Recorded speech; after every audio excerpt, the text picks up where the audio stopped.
One of the arguments is that when we point to differences between the Father and the Son, right?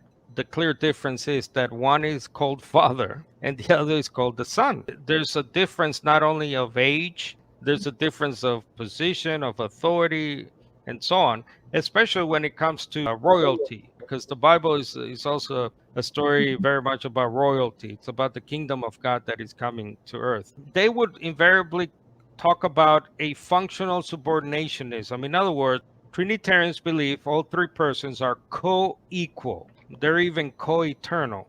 But when the New Testament clearly shows differences between the persons, in this case, Father and Son, they would say, well, that's only functional. It's like play acting. I'm just acting in this position of subordination when I'm really by nature co equal with you. So it's just a functional thing. That type of theory, I will call it, was created hundreds of years after the New Testament by the so-called church councils. 451 AD with the famous Council of Chalcedon, where the so-called double nature or hypostatic union of Christ comes into play. So in an effort to explain those clear, scriptural differences, it's not only a difference of roles, there is a difference of nature. The Son is originated via procreation. The Father is not. So that's a clear difference in nature, if you will. And now I'm just using their lingo, by the way. I really don't like the nature and essence because it's not biblical. Not at all. Not the word or the sense of it. Exactly. The Bible doesn't talk about the nature of Peter or John or or No. the essence of.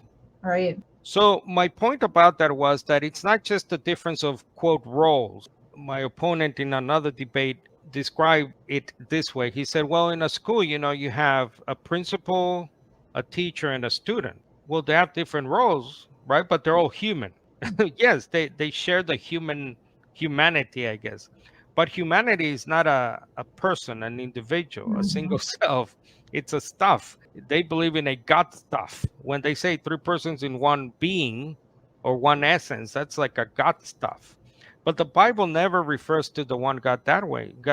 The one God is not a what. It's not an impersonal, Mm-hmm. nebulous, ethereal thing.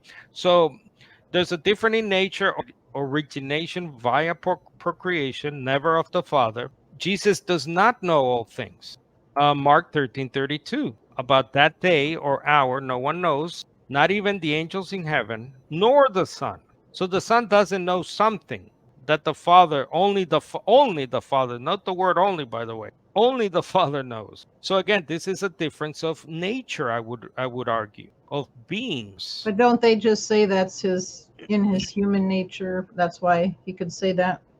Oh, thanks for bringing that up. Now, this is the way I understand. I do not, by the way, we try our best. I've studied this for years now, and I do study Trinitarian literature, which is very taxing, very difficult on your mind, your soul, and your brain because it's so difficult. It's a mystery, right? When it comes to the so-called double nature, this is, I believe, how it works. When we point to the fact that Matthew 1:18, the Greek says literally the origin, some translations reflect the Greek that way.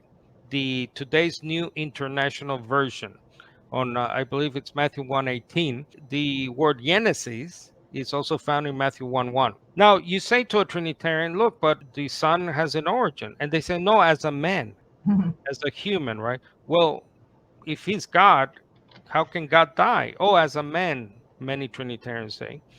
Well, he was hungry as a man, and so forth. It goes on and on. The problem here is that the subject is the Son. So, in double nature speak, when the Son is in view explicitly, that cannot be the so called human nature, in question, because the Son, is the divine Son, right? So, that's the subject of the piece here. If Mark had read not not even Jesus or even not even the Christ, they would say to you, "Oh, that's as to his human nature." Because obviously God is not anointed, God is not a Christ, right? That's I think how that works. And one last thing here, check out Luke 22 Sure. just to show that again functional subordinationism, not only regarding roles, but I'm arguing for nature. In other words, things that are intrinsic to your being. We just looked at the Son is not all knowing. And then, Father, if you are willing, take this cup from me, yet not my will, but yours be done. Jesus has his own will. Again, this is a Mhm. difference of wills that Oh, is yeah. very unique to your nature. It's nothing about roles as such. So